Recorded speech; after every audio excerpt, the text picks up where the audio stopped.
Bonjour à tous et à toutes, bienvenue à notre workshop Azure ML. Nous allons maintenant regarder le notebook numéro 13. Dans le cadre de ce notebook, nous allons continuer à utiliser TensorFlow, mais cette fois en exploitant Horovod. Horovod, c'est un framework de parallélisation de traitement de TensorFlow mis à disposition dans la communauté open source par Hubert. Et donc nous allons nous appuyer, tout en restant dans Azure, à faire du TensorFlow sur du GPU, mais en utilisant le framework Horovod. Alors concrètement, comment ça se passe? Dans le cadre de ce notebook, on va toujours réaliser un peu les mêmes opérations initiales de paramétrage. Donc je suis toujours en version 1.0.85 d'Azure ML. Je me connecte sur mon workspace, je récupère bien les informations associées à mon workspace Azure ML, telles que le nom du workspace, la région, la zone géographique, ainsi que le nom du resource group que j'utilise. Je crée une instance de calcul GPU Cluster NC6 qui s'appuie sur du standard NC6 NVIDIA ici avec 4 nœuds au maximum.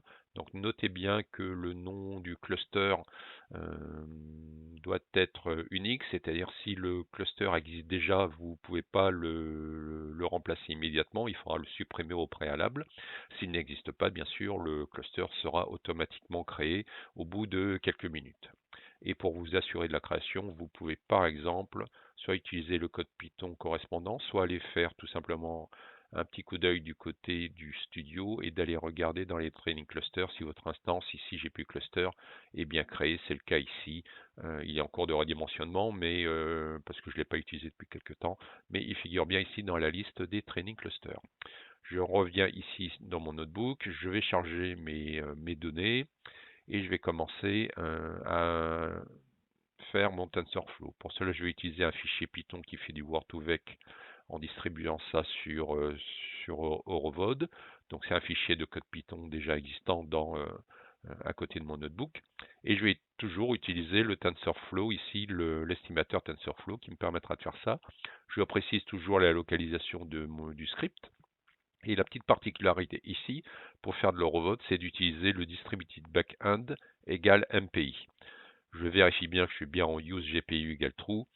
Donc ça, c'est vraiment les deux conditions nécessaires pour pouvoir distribuer sur Horovod.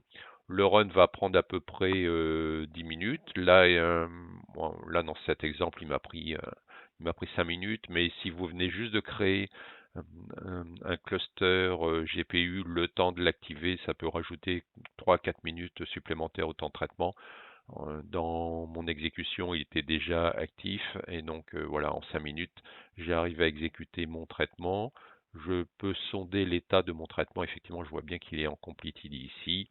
Je récupère les quelques métriques que j'ai pu sauvegarder, voilà, et je peux afficher ici les informations de mon cluster. Donc, il est passé à un nœud, comme je le vois ici, si j'utilise la syntaxe Python. Et je peux directement les regarder les résultats du côté du studio. C'est toujours le même principe, hein. C'est un run qui est stocké dans une expérimentation. C'est vraiment l'analogie fichier stocké dans un répertoire, c'est vraiment le même principe. Je vais ici dans mon expérimentation et je visualise les deux runs qui ont été exécutés, l'un pas plus tard qu'hier et un autre aujourd'hui, donc là à l'instant. Et si je clique dessus, je vais avoir les informations détaillées de mon run. Donc c'est bien mon run ici qui exploite Horovod sur mon GPU cluster NC6, les quelques 2 minutes 54 de temps de traitement. Et comme métrique, je peux visualiser la métrique de l'os ici, voilà que j'affiche tout simplement ici.